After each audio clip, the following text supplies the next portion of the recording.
You should establish the real, the real issue, what actually transpired, and not necessarily plain politics or propaganda with it.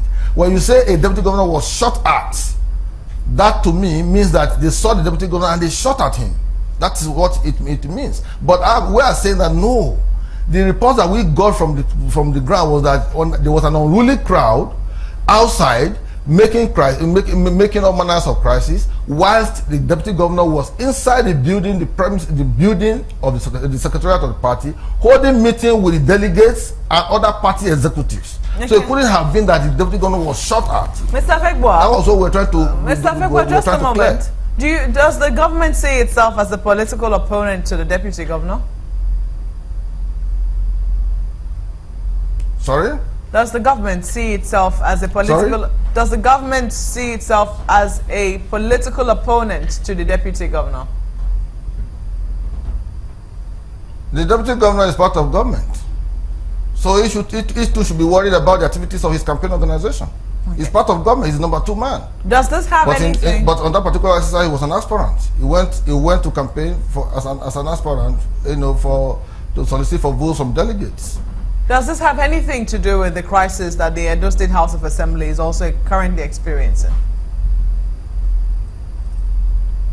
It has nothing to do with it. But when anything happens, political pundits, political commentators, and all manners of analysts will come up with conspiracy theory.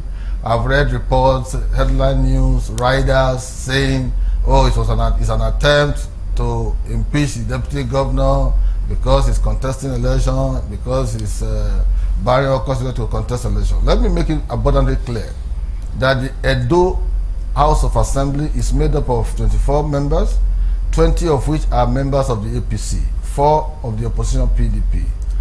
Those members that are presently constituted as Edo House of Assembly have independence, in terms of their operation.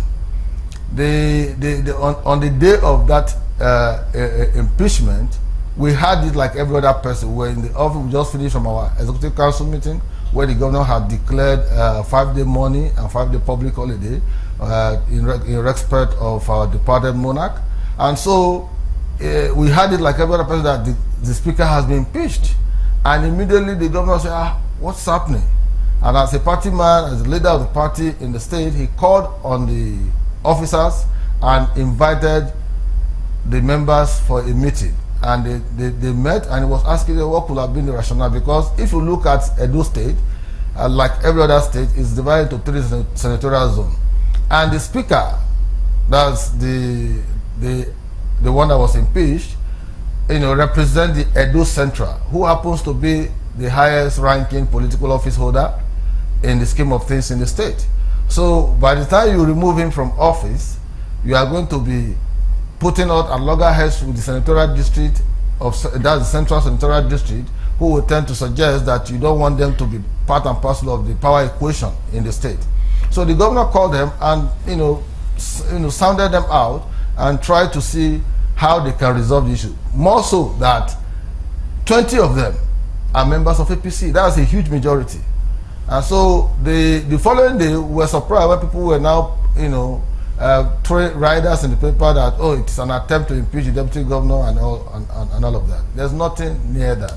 I think the Odubu Campaign Organization and other groups who are sympathetic with his aspiration must know where to draw the line so that they don't put a wedge between the governor and his deputy with respect to the office and his aspiration. Because whether they like it or not, if the deputy governor gets the ticket of the party, he definitely will need the support of the governor. The same way that if any other person gets the ticket, the deputy governor's support will also be solicited. So they shouldn't see it as if they are running a different government. Dr. Pius Odubu is part and parcel of this government in the last 7.5 years, and whatever achievements we have achieved, whatever achievements we have recorded so far, he also shares part of it because it's a team.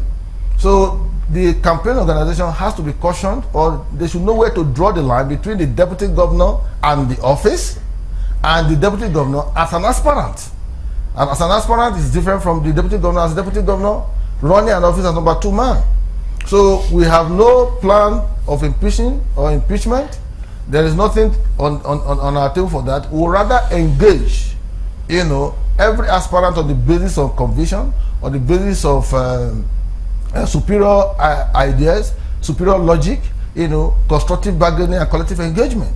If anybody feels, unsettled by the position of the governor, in supporting or in showing interest in one of the aspirants, then they should find a way of cultivating his patronage or his support, rather than at every point in time raising conspiracy theory that tend to undermine the real issues. All right, could you then tell us? Nobody is stopping the deputy governor from aspiring. That has to be established. But the governor has not told him not to run. In fact, when they had a meeting with all the aspirants, including party executives, they said all those who are running should stand up. They all stood up. The deputy governor stood up. He was seated beside the governor in front of protocol, and he stood up to also register his name as one of those who are running. And so nobody can take away his right. It's defined under the Constitution that he has the right to contest. But they should also know, the campaign organizers should also know that the governor also has the right, protected by the Constitution, to also show his interest in one of the aspirants or in any of the aspirants for that matter. Which he has done. If they don't get the support of the governor, it shouldn't be seen, or they shouldn't be seeing the governor as being antithetical to their own aspiration. Okay, in other words, you just clarified now that the governor does have his own candidate and is not giving support to the deputy governor. I am telling you that the governor has the right under the Constitution to support any of the aspirants and not necessarily support a particular aspirant. As he's currently doing.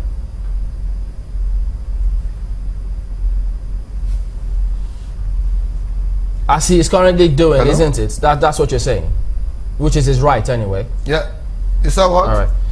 I said, as the governor... The governor had called a meeting of all the party executives, stakeholders, and clarified the issue. I heard something saying that the government has been, removing or sacking those persons who were seen to be supporters of the deputy governor. That is not true. There are individuals whose activities tend to undermine the position they hold. There was one of those persons who went to Auchi in support of the deputy governor, who is standing in a trial at the magistrate court over, very spurious allegations levied against the governor, even though he was a governor appointee in the media unit where I preside as head.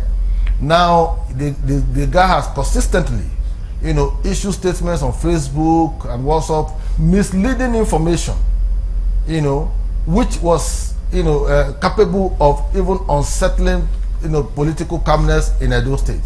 So we had to report the issue. We petitioned the police, and police got him arrested, and he's been charged to court at the magistrate court, standing trial, to clarify those statements he made. Because people just feel that the social media is just a free platform to make all manners of statements. But as a responsible government and responsible individuals, they have to be cautious. One has to be cautious in the manner of saying things and what the thing you are saying, whether it is the fact or not the fact. All right, we have to go, Kassim. The guy on Thursday, he was supposed to. I'm afraid we'll have to go now because we were the one who petitioned, so we have to be there.